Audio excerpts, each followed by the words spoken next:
It's time to go back to the beginning and do it all over again on Overview with Asteroid G.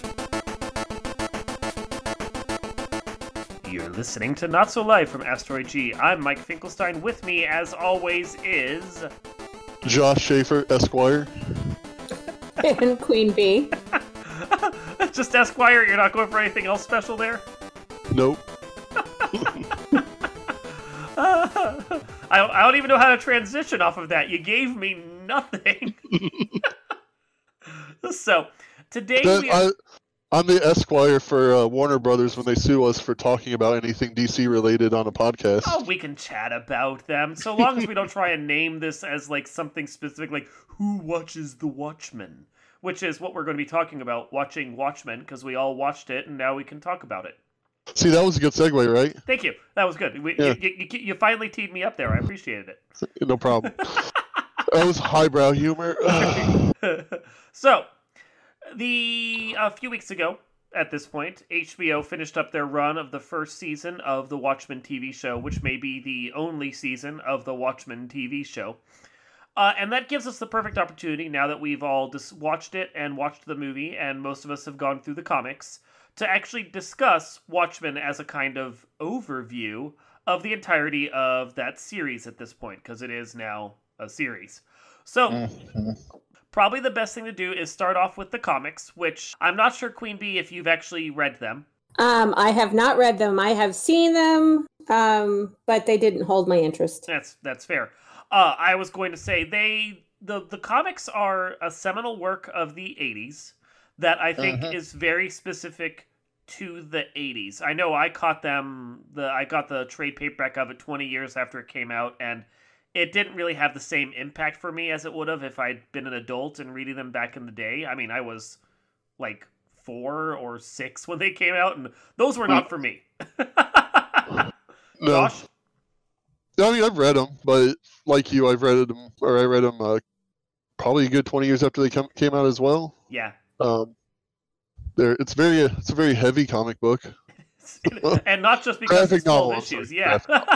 Not just in weight, but actually in tone and discussion. I mean, back when it came out, and, there was the worry about the Soviet Union and the nuclear crisis and how that was still looming over everyone, the topics it was discussing, as well as the deep dive into what it meant to be a superhero of that era and everything along with it. Watchmen had a very specific point to make. It made it. It made it. It made it very well. It's hard to argue that that point is necessary now. Yeah. Yeah. And, I mean, it's a good comic for what it was, and I think if I was, like you said, an adult in the 80s, I would have appreciated it a little bit more, because while I remember the Cold War, I remember it from the eyes of a child, so it's not really a real threat to me. Wasn't that a pop song from the eyes of a child? Yeah, I think so. So, but I think that the fact that it's of a specific period, speaking of a specific type of politics that isn't necessarily what we're dealing with now, that whole idea of like reinventing the superhero genre, which the genre has since been doing for like 40 fucking years. Like, I don't think that book is necessarily like the tome that it, like, for people who read it back in the day and really care about it, it's always going to be a seminal work for them. I think for a lot of us, though, it just doesn't hold up anymore. Yeah, I mean, it's good for what it was, but I think that I don't know, it's kind of boring, honestly. Oh God, it is. And that's not just the main adventure. Dense. Yeah, I mean, when you throw on the fucking Adventures of the Black Pirates or whatever, and then you have all those extra story building works that, in a comic book today would be fucking web-based additional materials that you could just read if you cared about it. There is so much going on in that book beyond just the main story that it can be a drag to get through it. But I understand what Alan Moore was trying to do, and he did it, and it probably worked in the 80s, but the problem with social justice works of art or literature, what have you, is over a period of time, sometimes those messages might be not as important because they don't really pertain anymore. That is something we can touch upon, is the fact that with V for Vendetta, another one of his works, That one was very specific to the Margaret Thatcher era politics of England that he was going through at the time. And it didn't, like, now you go back and read it and you're like, God, what is this all about even? Like, this doesn't relate to me at all. Yeah, and I think the movie did a good job of kind of updating it for an American audience, but... Yes. And I love that movie. Oh, me too. And this is probably the most American thing I'll ever say, but I honestly don't care about Margaret Thatcher's policies at all. Well, you don't have to. She hasn't been prime minister for how fucking long? Yeah. But that is that. We've had like 7 prime ministers since her. Well, actually, no, 10. Probably more. Yeah, I think it's about closer to 10. Well, and if we're talking prime ministers, the Prime Minister of Canada has way more of a relation to what we're going through at this point than what's going on over in merry old England.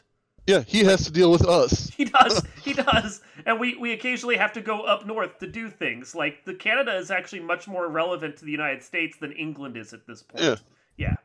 But no, it's that you raise a point with the V for Vendetta movie that I think is worth mentioning is the fact that that movie, tried to update Alan Moore for a modern political era. And it was the Bush era, although I kind of feel like, because of the way politics is working right now among the Republican Party, that movie is still actually relevant to us. Yeah, I think so.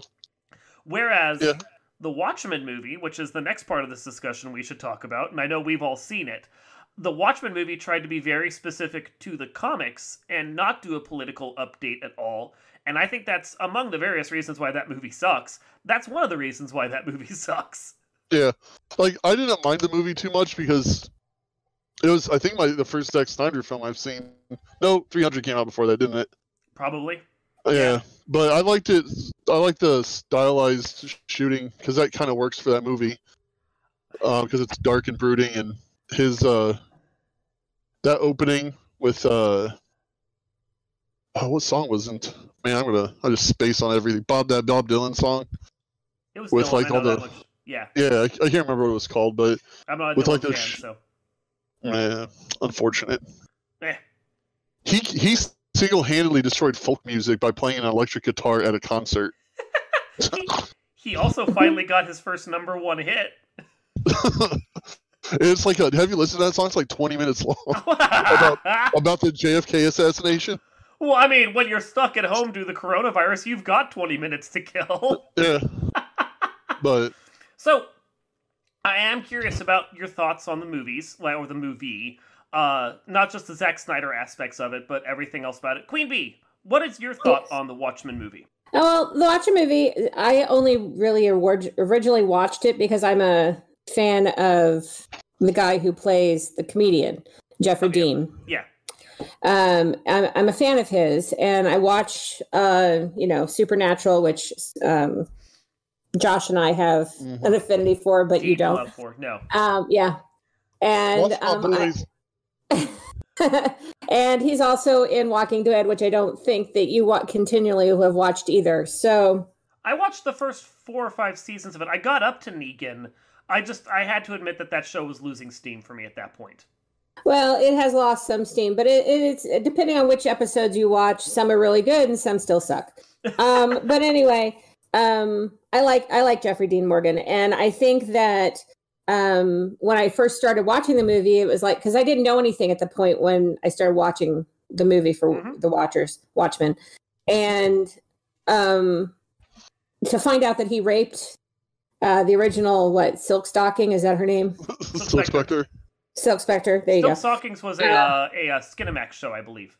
Mm-hmm. Okay, so Silk Spectre, and then she had a daughter, and I don't even remember the movie anymore.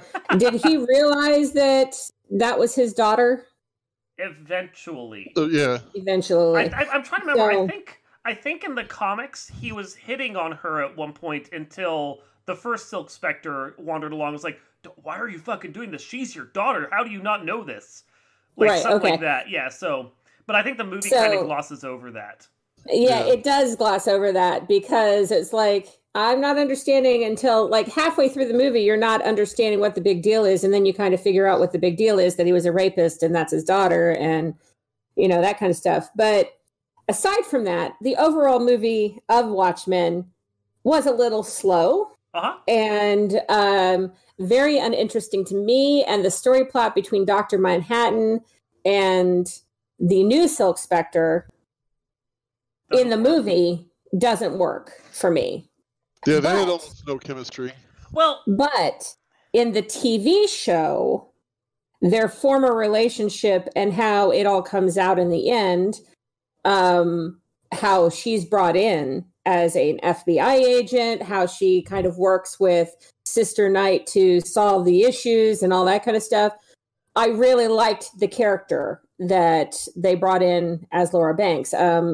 Jean, what's her name? Jean something. I'm terrible with actor names. Hackett?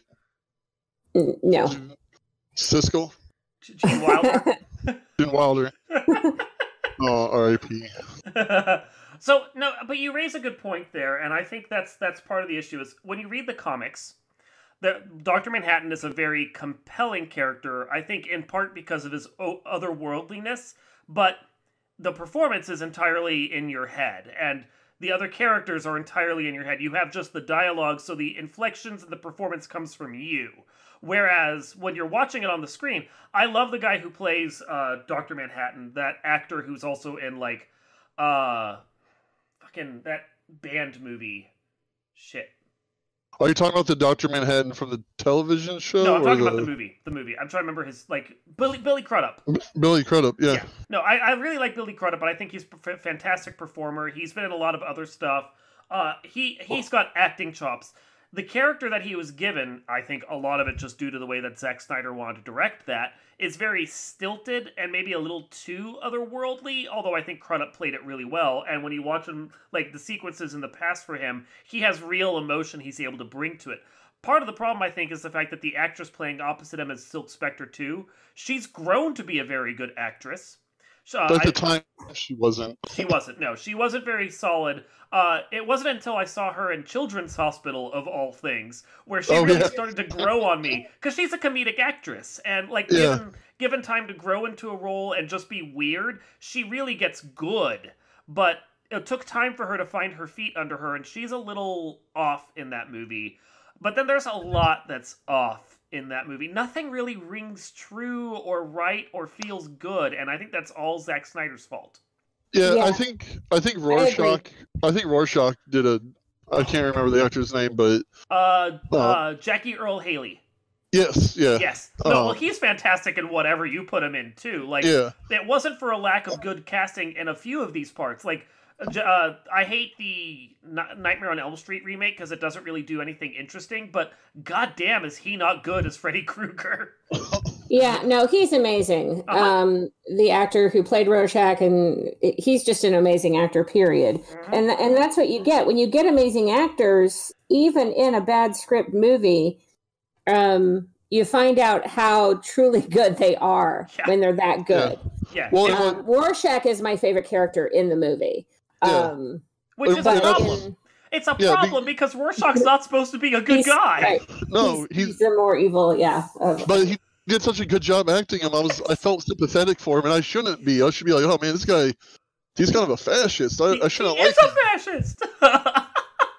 And that is the thing. Like, there are parts of the comic that translated really well to the movie. The sequence of Dr. Manhattan bouncing through his life is phenomenal in the book. It's like it's an entire issue on its own, and you get to learn all about him and how he views the entirety of his life, which is like all like it's basically a theory that some people have raised that time doesn't really exist. It happens all at the same moment, and all of time happens for him all at the same moment constantly because of how otherworldly he is after the accident is that creates him. And the comic conveys that really well, and I think the movie tries to. It doesn't quite hit that same lyrical moment that the comic does, but it's still really good. It's just Zack Snyder doesn't know really how to deal with anything. He took all the framing from the comics to do his like storyboards and everything for that, but he doesn't like really have an idea of how to direct the movie to get the dramatic weight out of it. He instead of like creating a very dark and almost like Batman Dark Knight like infused kind of like griminess to it, which is what I think Alan Moore was going for, he creates a very like bright and shiny and slick and glorified version of the Watchmen. Yeah. I'm not a fan of Zack Schneider anyway, so... The best movie he's done was that Dawn of the Dead remake, and even then, that was kind of, eh? Didn't he do Sucker Punch? He did, which I haven't watched. I liked Sucker Punch. That's probably my favorite movie of his. Okay. And that's the only one that I can... Sucker Punch is fine, but... Yeah. No, the story makes no sense at all. Yeah, the story makes absolutely no sense. I mean, it is a Zack Snyder story, so... Yeah. But, I mean, I think his biggest issue is that, like with the Justice League and whatnot, he always makes everything so gritty and dark when it doesn't need to be. Gritty and dark, but glorified all at the same time. Yeah. Let's give everyone guns and then make them look cool. He's like the Michael Bay of superheroes. Oh my god, yes, so shallow, but with explosions. Yeah. Yeah. He just doesn't do the worm's eye view telephoto lens thing. So the actress is named Jean Smart. She was in Designing Women. She now plays Watchmen TV show. She now plays the character of Laurie Banks, who was Silk Spectre, i.e. the second Silk Spectre. Yeah. The character we didn't like in the movie, but who comes across really well in the TV show. She was my favorite character in the TV show, I think. She's amazing. Yes. One, because she's coming from a part that you would never expect to see Jean Smart in. Yeah. And she just knocks it out of the park. She's amazing in the TV show. And then the other notable actress who should probably get some credit here is Regina King, who actually plays Sister Night. Oh yeah. She's wonderful. She's the strong motivating force of the first two episodes, and of course the main storyline is really about her. Like, it's interesting because the original Watchmen is very much like an ensemble piece, even if it is focused kind of on Night Owl too. But like the TV show is very much about Sister Night and her exploration. We get some stuff from the other ones, and it feels ensemble-y, but the driving force of this Sister Night and her experience, partially because of the way the story is constructed, but it doesn't feel like the show really gets its energy going until Silk Spectre 2 is introduced in, like, episode 3. Episode 3. Is it episode 3? Episode 3, yeah. Okay. So, now... Tom Mizan, those people who know of Sleepy Hollow and watch that show, he's great. He has a titular character that is portrayed throughout all episodes. He's amazing in it because he dies every episode. He's like the Kenny of the episode. And then you have Sarah Vickers, who also plays alongside Tom Mizan, and kind of like a separate story altogether. Like, they're not part of Earth, they're part of a different planet, Moon, to be specifically, but Europa, I think it is. So they basically play characters within Dr. Manhattan's world, and they're based off of characters that he met way earlier, predate the movie and all that. I was trying to figure out where you're going with this, and now I just finally remembered, because they were so tangential to the main story, but you're right, they're there, and they exist, and what they're given to perform in the show is really good. It's also really weird and trippy and feels so disconnected from the main story. Yeah, it's like, well, when you don't realize exactly what's going on until it happens, you're like, this makes so much more sense. Yeah. But the fact that they play so many different characters in such a way that makes, at the end, you're like, oh my God, that was amazing how they did all that. Those two and those roles were really good. So I give a shout out to them as well. Yeah. So awesome TV show. And I'm sad that they didn't get renewed. And it makes no sense that they didn't get renewed because HBO and Rotten Tomatoes gave them a 95. It's not that they didn't get renewed specifically. The show was created by Damon Lindelof. And not to go all like mansplaining nerd glasses on this, but you know, just to edify for the podcast. He had a very specific idea for this, wanting to address the politics of our current era, and so that's part of the reason why the show is very focused on racial politics, because that's a big topic that we're still fucking dealing with right now. But after he did that one season and ended it the way it ends, which we can spoil if we want to, but I'm not going to just yet. he's decided that he doesn't have another story in him for it right now. I think it's one of those things where it's like calling it a one season show is a bit of a misnomer. In his head, it's a mini series, and if down the road he has another season in him, I think HBO would snap it up in a second. But it's not like it's a multi-season show for him. It's like it's when a story comes to him, he'll make it. But the idea has to arrive. Yeah, I think it's going to be more, or end up being more like the True Detective format. Yeah, which was much better when it was just, let the guy create a story when he wants to instead of trying to make it a seasonal thing.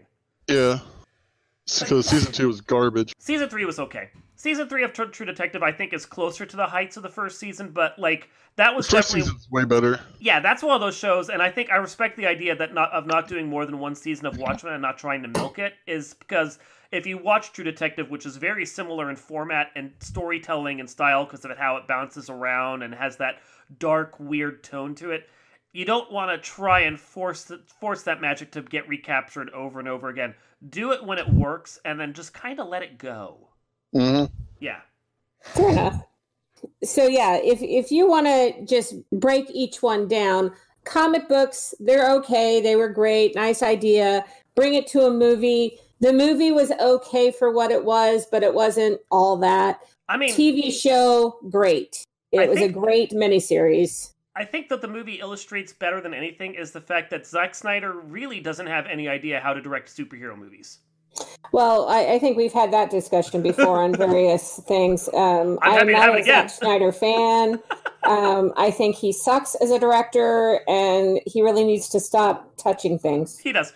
I agree. The fact that he's no longer doing stuff for the DC Extended Universe, I believe, is just, fantabulous. That man should not be allowed near superheroes ever again. It's interesting that you see Watchmen, which wasn't a huge success, and Warner Brothers saw that movie, and instead of going like, hey, this movie didn't do as well as it should have, maybe don't let Zack Snyder direct another one of these. They're like, cool, you have a specific style. Let's give you our entire fucking universe to go play in. Like, how does that make sense? It doesn't. It's just a Warner Brothers DC thing, because they did the same thing with Rob Liefeld. I think Patty Jenkins should do a majority of the films. She had a good path. Yeah. But she needs to work on her villains. I mean, yes.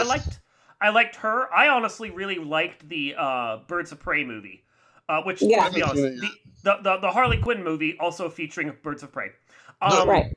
Which is what they should have called it from the beginning, and I think that's part of what hurt that movie. But I really liked that film a lot, and the people behind it, whose names I can't remember, but they had a great aesthetic and an idea for it. And even the guy who did Aquaman, as silly as that movie was, they wanted it to be a silly Fast and the Furious style flick, and I respect that. All of those guys, if they want to bring them back and have them continually doing stuff for it, I think that by a general agreement, though, like, even Damon Lindelof, who's done movies I hated, like, he was behind fucking Prometheus, that really terrible Aliens prequel, and he was behind all of Lost, which just ran itself into the ground, and you can pick out a lot of stuff where Lindelof isn't great, and even the TV show, to a certain extent, like, kind of drops off a little near the end, although it's still pretty good. I'd rather have Lindelof engaged with the DC Extended Universe than Zack Snyder. I can think of about 100 different people I'd want instead of Zack Snyder. Yeah, I could too, and I don't really know directors, so Zack Snyder shouldn't be allowed to direct anything personally. He's terrible. No. Tar and feather him for injustice. Yeah, and please don't let him near an Injustice movie either. No, exactly. Oh God, no. Thank you. I mean, and the funny thing is, I think of all the properties that DC has, Injustice would be the one he'd actually be okay with, because that's basically a video game series that glorifies violence and superheroes and everything. And yet still, I don't want him anywhere near it because he wouldn't tell the story right. No, he'd probably actually do fairly well making them into actual decent superheroes instead of dark and broody.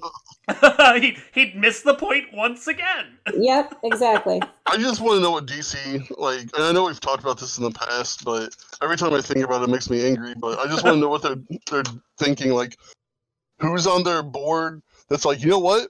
Jesse Eisenberg would be a great Lex Luthor. I know. Well, they have who greenlights this shit? They clearly have no idea what they're doing with their properties. I mean, if we want to branch further out with Watchmen, there was the other comics that they did in the series was, before Watchmen, which was a wholly unnecessary series of like 30 fucking prequel issues that no one cared about. And then they had Doomsday Clock, which ties Watchmen into the DC universe, which goes exactly, not only against the point that Alan Moore was trying to do, but totally doesn't make sense within the context of their own world. Like, none of it. The ironic thing is that the original Watchmen comic, I wouldn't say it's necessarily anti-capitalism, but it was kind of I think there was some undertones of anti-corporatism. Well, it came out in the 80s when, like, capitalism ran off the rails and just started becoming very, baby boomer, all about me kind of style to it. And, like, the cocaine-caned out Reagan era that Warren was going against. And Patrick Bateman era. Yeah, exactly. And, like, you could make an allusion to the idea that what Warner Brothers is doing with their comics is still very much in that vein of let's try and milk as much money as we can out of it and damn the politics of any of it. And I know there are fans that really like having Watchmen tied into the main universe. I don't know how many of them there are, but there are people that cheered when Dr. Manhattan showed up in like a book outside of Watchmen. And I'm like, why? Why do we care? Yeah. And it just slaps, I think anyway, like, when I was younger, I never really understood why Alan Moore had a beef with DC. And I was like, it's not that big of a deal. Make money, bro. But now it's kind of like, okay, so he made something that proved a statement. It was fairly popular, and DC kind of took it and... Oh, they took it hard. And they kind of became the villain of the comic book that he wrote, like... Well, and that's true, too. And part of the reason why Alan Moore is so pissed off at the comic industry in general and Hollywood and everything else, because he wrote that book with Dave Gibbons. And the whole point was that, like, the way the contract was written, DC would print the 12 issues, and then, like, a year or 5 years or something afterwards, the rights were supposed to revert to Alan Moore. The second it was done being in print, there was a timer, and then it was supposed to revert to the original artists. But instead, DC figured out a loophole in the contract where, as long as they kept reprinting the issues, it never technically ended. And they could keep owning that property in perpetuity. So 35 years later, after Alan Moore and Dave Gibbons were supposed to get their book back so they could do, like, an animated adaptation, they were talking about other works related to it and everything else. DC still owns the rights to it because they pulled a capitalist trick on them, and Alan Moore is beyond fucking pissed off about it. Yeah, that little shaman should be. Yeah, no, I agree. That's some fucking dirty-ass bullshit right there. Yeah. So. Well, tell us how you feel there, Mike. I'm not quite sure you've expressed your displeasure. Rage. And I love DC Comics, don't get me wrong, but that's still shitty. Okay. Yeah, all of them do that too, because Marvel does the same shit too. Oh, yeah, no. I much more respect the independent comic books where they actually, like, deal with their artists fairly, like Robert Kirkman and all of the books that he's written, like Invincible and Walking Dead and all that, where he actually gets to own some of the rights to his works. Like, that's just better, you know? I concur. Yeah. So, anyway, I mean, I'm sure I could continue ranting for a while yet, but this podcast is already going pretty damn long now. Well, we didn't talk about Lady White, Lady, what was her name? Lady White? Sister Knight? No. We talked about Sister Knight, the Asian chick, the daughter of... Oh, man. That was the part of the plot line.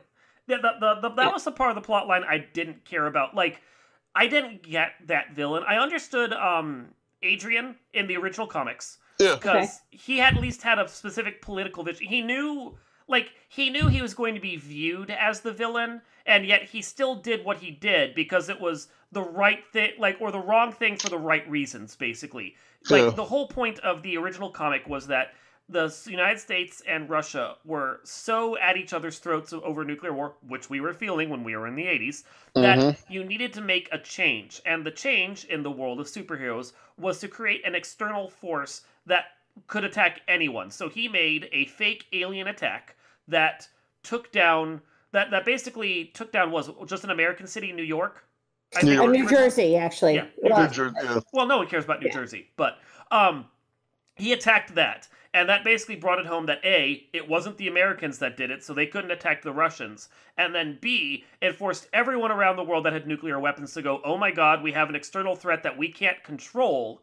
We have to worry about this and band together to fight these aliens. That don't exist, but that wasn't the point. Adrian did this to try and stop everyone from attacking each other and stop us from being on the brink of nuclear war. You know, if you take... hold on. Yeah, if you go. take the coronavirus that's currently going on, let's make it a little bit more popular topic. Hey, there you go. Bring it home right there. and apply it to the Watchmen TV show, a miniseries. We'll call it a miniseries. Sure, yeah. If instead of a huge alien that fell on, and you're right, it was New York. It was New Jersey is where one of those characters our favorite character from the actual TV show, which he's not Rorschach, but he would play a really good Rorschach. He plays what? Looking Glass? Yeah, he was basically more or less the Rorschach for this, just without the violent fascism. The fascism, yeah. Yeah. So if you take coronavirus, if you actually look at our world, if we had a better leader going on in the world today for America, who could actually make decisions without trying to raise his viewership, you would actually see probably countries coming together instead of being pushed further away. Yeah. And I think you're right. I think that a different president right now, I'm not saying whether or not Clinton would have done a better job in certain respects, but I think in this particular time we're in right now, it does feel like she has the leadership skills that she actually would have brought the country together with other world powers instead of just being so divisive. It's amusing. The one thing that I think that is very true about the original Watchmen comics, by keeping Nixon around as long as it did, is you kind of see the power of an ineffectual leader in real time right now. And that's comparable to where the Watchmen comics were. Right. So I found it very poignant and timely that Watchmen, the miniseries, kind of does touch on that. Yeah. With the fact of having a very ineffectual leader. Well, and it's the one plot point, I think, more than anything that the movie loses is...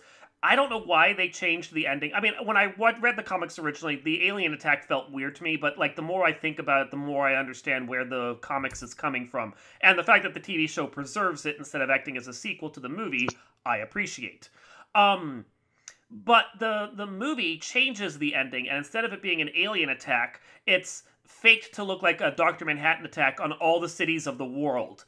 And you're sitting there going, if it was a Dr. Manhattan attack... and Dr. Manhattan has been an American agent this whole time, whether or not he attacked the United States, everyone is going to blame the United States, and I don't think it would bring us from the brink of World War III. I think it would just cause World War III. Exactly. Yeah. I thought Thanks, Zack Schneider, for screwing it up. I know, right? Your ending makes no fucking sense for the world you're trying to emulate. Anyway. Okay. So, yeah, but no, to bring it back to the point you were making before, Lady whatever her name was, Lady True? Yeah.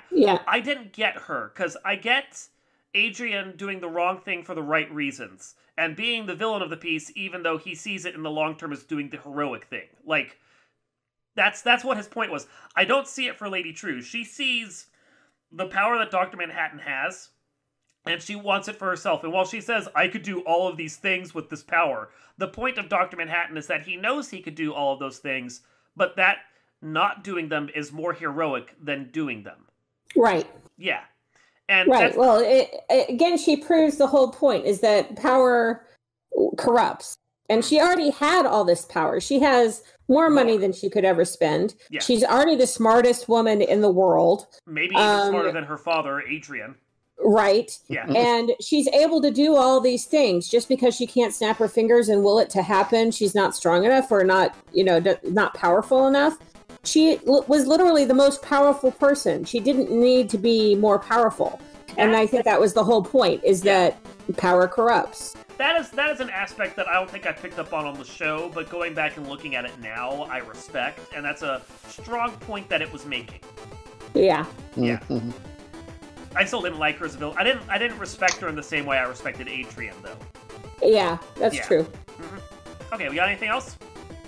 No, I think we're good. Yeah, I can't think of anything else to say. Cool. All right, well, I think we've watched The Watchmen as much as we can right now. So this has been Not So Live from Asteroid G. I am Mike Finkelstein. I'm Josh Schaefer, Esquire. And I'm Queen Bee. And we will see you next time. When's next time? Sooner or later.